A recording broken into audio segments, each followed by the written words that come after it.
My name is Doby. I'm 29 years old. I was born and raised in Augusta, Georgia. I went to Lane High School, graduated from Augusta University with a communication degree. Also the founder of B.A.L.L, which stands for Books and Life Lessons.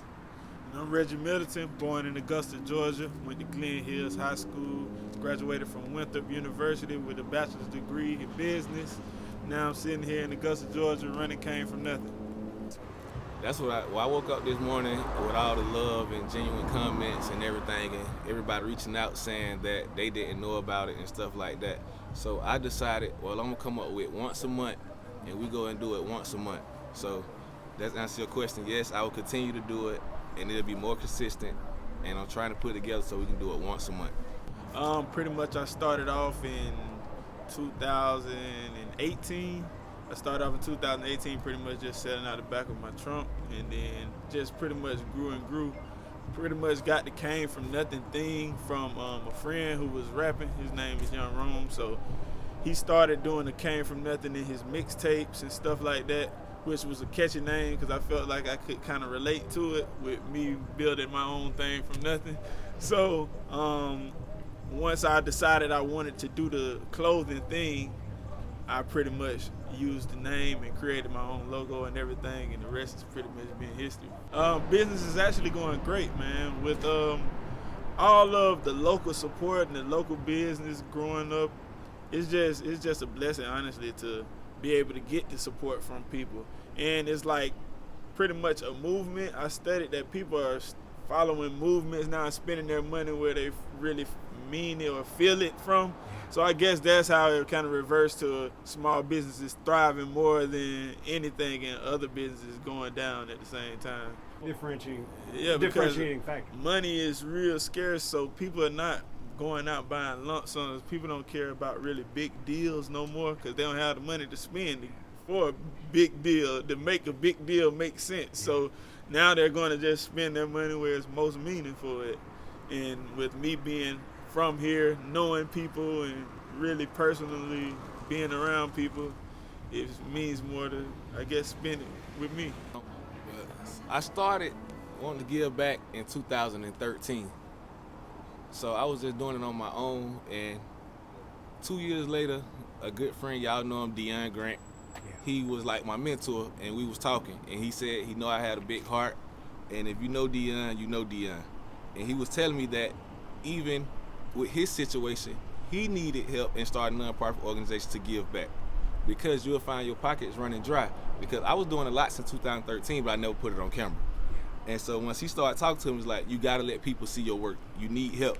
You're gonna run yourself dry by trying to do everything on your own. So at the time, getting into it, I didn't know what it take to start a nonprofit. So I spent the year doing research, saving money to put up for my nonprofit, what I actually started in 2015. So I actually been a 501(c) since 2015. So with that came about, I started doing toy drives during Christmas. So this year I decided to switch it up because everybody doing toy drives, so I wanted to do something different. I figured 2020 been wasn't so good to some people. So I know the year ended kind of rough, so I decided to start it off a different way this year. And I skipped the toy drive to do the coat drive, which to keep some people warm. And if your year ended rough, I want to start it off and put smiles on people's faces. So this how this came about, with me end up switching it from a toy drive to the coat drive, because every time I was on social media, I was seeing 5 and 10 different toy drives.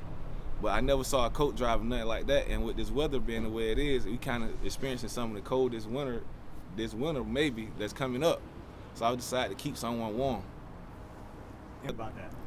First, we started here from 12 to 3. I had Ray from MTAG, Rome, he signed with Pure Records, which he's a major artist. Of course, Reggie right here from Came From Nxthing.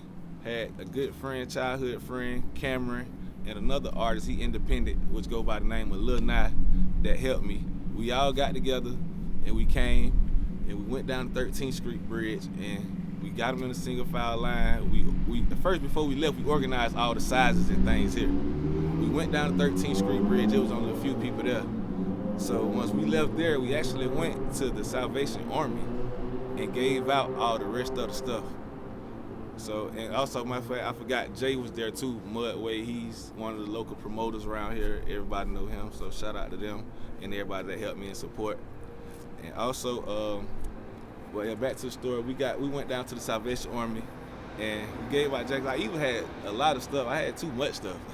So I satisfied everybody that was out there, and I still had stuff left over. So that was a blessing. That was a big feeling just to see everybody come together and to do that type stuff. Yeah.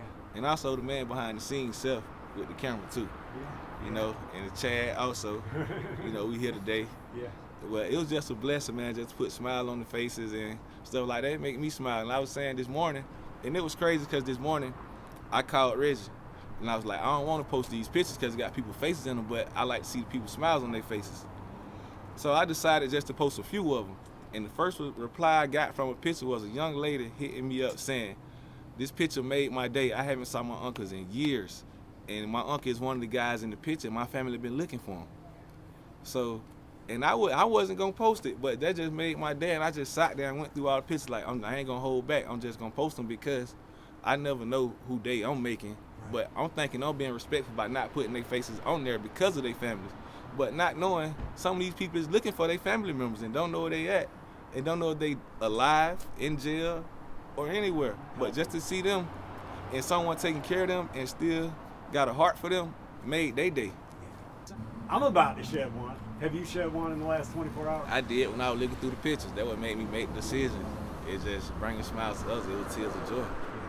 It's tears of joy, man. Just to be in a position of doing it during the pandemic, even more of a blessing.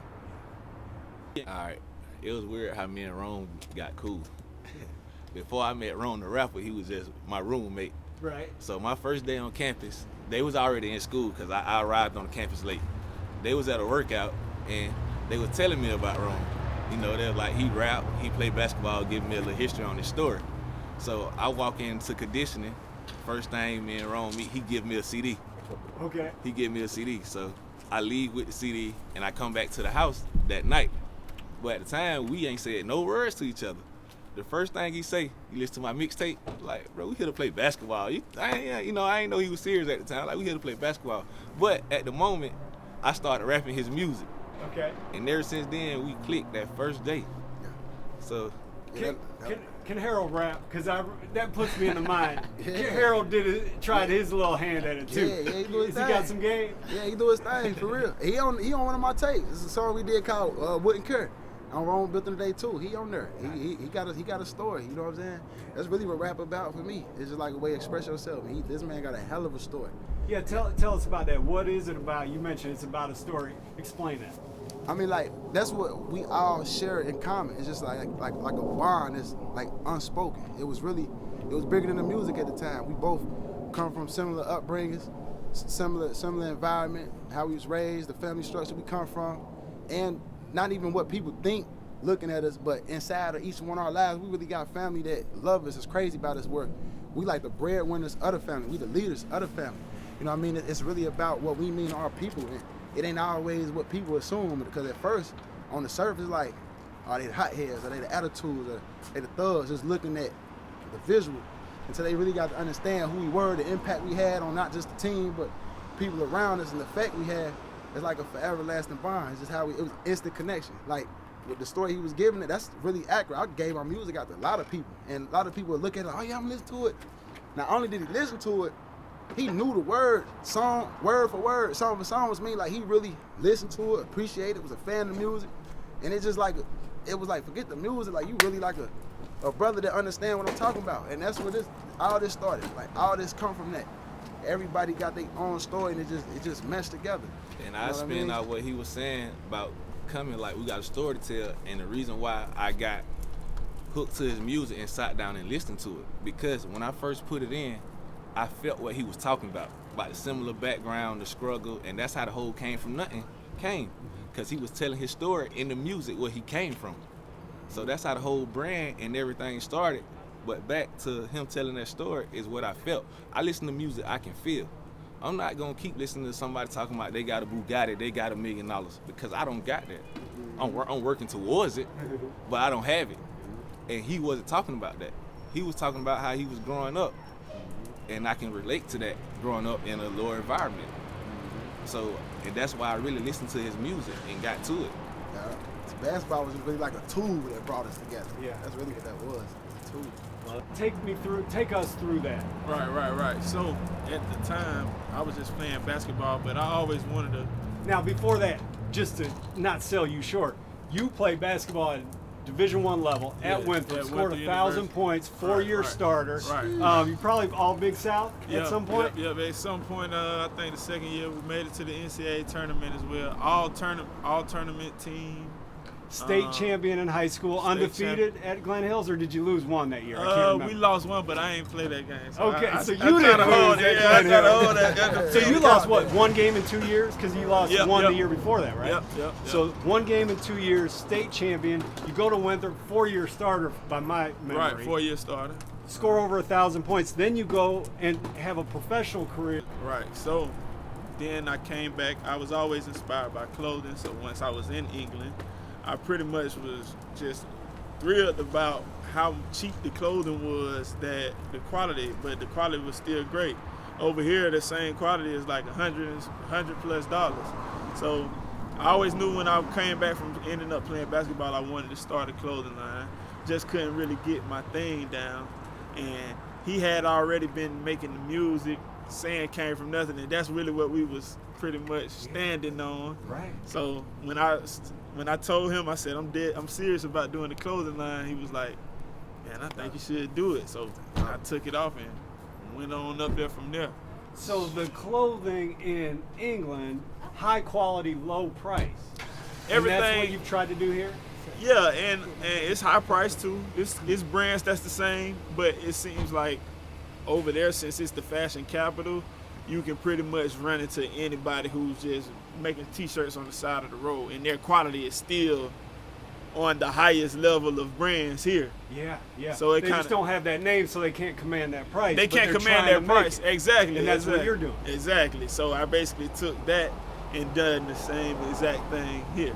And you started off, you were telling me, selling t-shirts out of your trunk. Out of my that trunk, puts right. in the mind, you're a rapper. Exactly, Selling exactly. CDs out of the That's trunk. exactly. Tell me about that. Right. So when I came back home, I was working in Finish Line, and pretty much Jordans come out every weekend. So once I got my brand down pat and knew exactly what I wanted to go with it, first I started just printing up white and black shirts. I got a good demand on it. Then I started making t-shirts that match whatever shoes pretty much came out for that time. Yeah. And I was selling the Jordans myself. So Out of Finish Line. right, so and as then the I'm building my fan base, as they coming in buying Jordans, they still checking out my shirts and stuff at the same time. I witnessed it. Once it built up, I just knew I was ready to, move in the store, and was just blessed to get in this situation right here. Perfect location and everything, and it just been thriving ever since then. Whole nother level. Yeah. When the pandemic hit, it was very scary for me, but it kind of helped my business. It kind of helped me shape my business into where I wanted to go, because once everything stopped, I didn't order any more clothes, so I pretty much sold out everything that I had that was on hand at the time. And then once I came back, I was hesitant on coming back, but the people who was already buying into my clothes, it was like, when the next thing coming out? When the next thing coming out? But nothing wasn't open, so I was like, I'm kind of scared to do it. So, but I went on and made like one set of something, and it sold out instantly. So that what made me keep going and pretty much try to change my lane to like bringing out release dates like shoes almost, to where I'm not investing too much of my money, but I'm still fulfilling my orders and still pleasing my fans, or the crowd. I always say fans, I'm so used to sports. Heck but yeah. Heck yeah. I was just trying to fulfill those and still please my crowd, and it pretty much the support from them pretty much pushed me through the pandemic without having to guess and think or be worried if it's going to sell, because they pretty much was demanding it. Yeah. So it was like not really hard to go do that. So whereas at one point you're buying stuff in bulk, putting it in here, hoping people come in and buy it. Right, now right. all of a sudden they're telling you ahead of time, I want this, I want Right, that. and I would have never seen that, because I would have continued to buy it in bulk if it never was for the pandemic. But since the pandemic came, it forced me to stop. And then once I started back, it was like every 1 week is gone. 1 week is gone. You know what I mean? So it kind of built the demand up for it on its own. It's kind of like back in the day, you're selling, you know, the Jordans come out and you're selling and then kind of drafting off that with the clothes. Right. Now your stuff comes out and that causes. Right, and people going and getting stuff just to match with my clothes. There you go. During these times? Yeah, I actually took a step for the pandemic for us. It seems like sometimes, you know, in sports, if you're back against the wall and stuff, you come out with great plays and stuff like that. So what I came up with is doing the pop-up shops, which is an outside event where I offer other people to come out, and we pretty much, I got a plot in the back side. It's as big as this whole building right here, and I basically let people come out there and set up and sell outside so you can walk through, and it's pretty much COVID-free. Yeah. So other vendors? Other vendors and everything. People, food vendors, clothing, beauty, people selling essential oils, you know, all type of things. Everything. Yeah, so once that came about, that brought a lot of generation around as well. And it helped other people as well, so it's like a 2-for-1. Yeah. It's more than a brand, man. It's really like a lifestyle and a tool that it's just solid, man. Everybody coming together, man, behind this whole thing. It's impossible without these dudes right here. What motivates you to care so much about other people? Again, and the fact that you've been doing it for years now, it's an uncommon thing. Coming up in elementary school, I used to watch kids get picked on by bullies, and I never understood their situation. So as I got older and growing up, this started in elementary and middle school. So as I got to middle school and high school, I started realizing they ain't doing that on purpose. They doing it because they really ain't got nothing. So I decided to start helping. Like even back then, like my mom used to get mad. I used to give my clothes away then, like to people that ain't got nothing, because that's just how it was. Because I don't like nobody getting bullied or getting picked on. So it started then. It's just in me. That was just something that just came upon me. Like I can't even ask you how it started. I can't even answer your question on how it started. It just always been in me. Just something I was born with. And going to my family history, they say my daddy used to do the same thing. So I guess it's just something that's in my blood.